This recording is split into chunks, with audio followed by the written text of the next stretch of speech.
¿Qué tal? Muy buenas noches. Bienvenidos a Minuto 1 en la pantalla de C5N. Hoy, más que nunca, clarificando la información. Y a partir de este momento nos podés acompañar con el hashtag Corte Quebrada.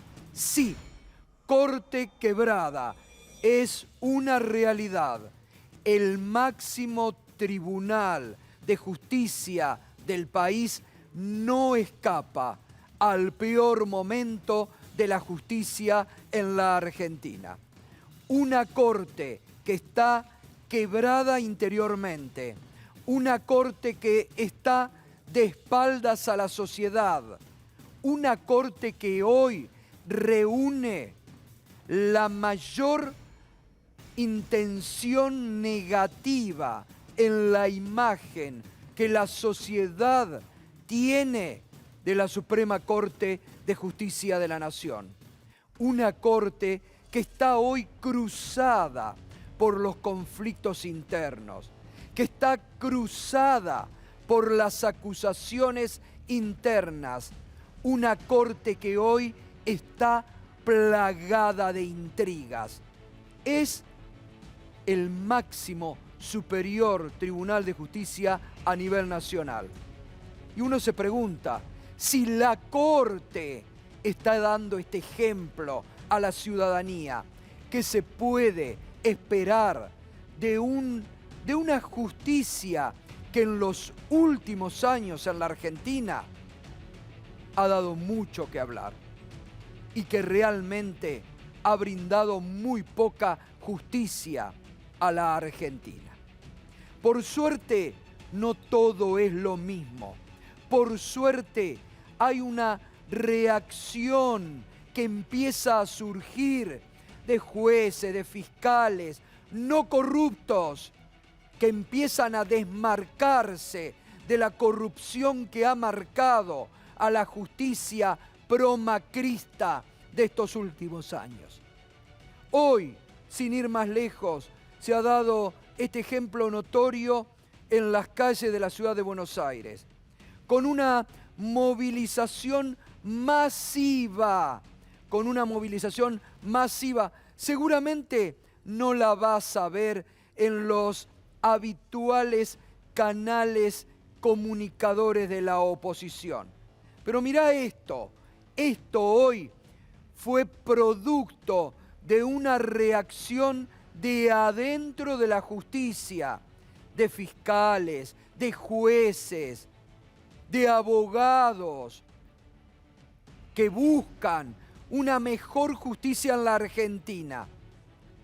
Esta fue la reacción que hoy se dio a la decisión que la semana pasada la Escribanía PRO, porque eso sí que es una escribanía, la legislatura de la ciudad de Buenos Aires, transformada en la Escribanía PRO y que avasalla, que se lleva puesto también la justicia, porque le quieren dar a una justicia municipal la potestad nacional.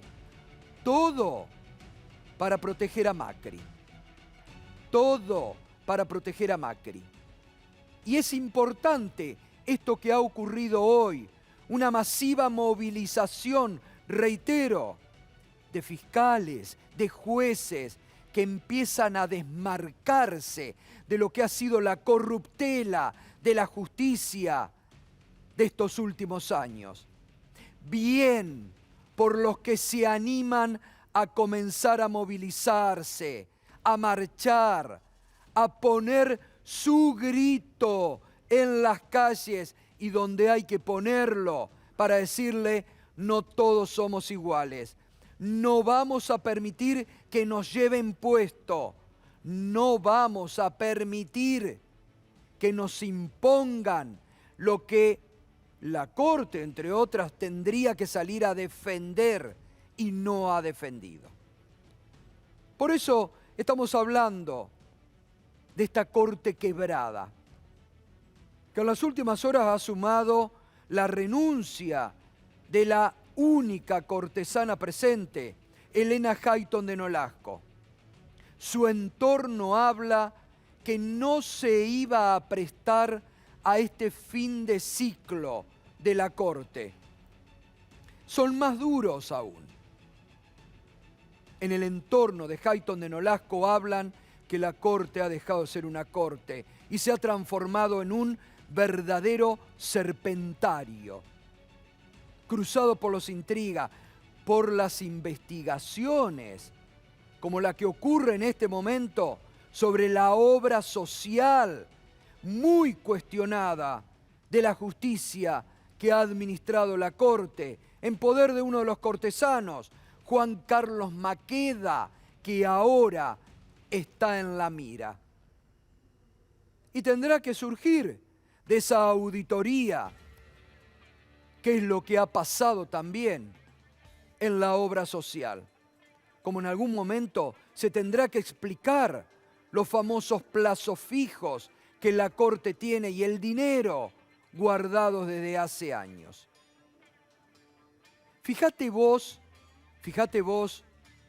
esto es muy importante, una Corte que está de espaldas a la sociedad. Fíjate vos la imagen que hoy tiene la sociedad de la Suprema Corte de Justicia de la Nación. Esta es la última encuesta de hace un mes de la CELAC, imagen de la Corte Suprema de Justicia. En general, ¿usted diría que tiene una imagen positiva o negativa de la Suprema Corte de Justicia? Positiva, solo el 18%. Negativa, el 75,3%. ¿Les importará a los cortesanos esto? ¿O como en otros temas están de espaldas a la sociedad? Ojo, 75,3% de imagen negativa para la Suprema Corte de Justicia de la Nación. Y mira otra, que la hace la encuestadora D'Alessio Airol Berenstein para la Universidad San Andrés, de la que Rosenkrantz en algún momento formó parte. 79% de imagen negativa para la Suprema Corte de Justicia de la Nación.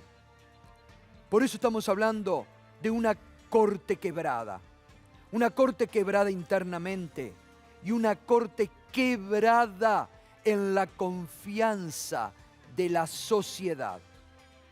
Una sociedad que hoy no confía en esta Suprema Corte de Justicia de la Nación, que en el pasado avaló los peores desaguisados que hizo esta justicia, que avaló la persecución, que avaló el armado de causas judiciales, que avaló la penetración del poder político de Macri y los servicios de inteligencia en el seno de la Corte.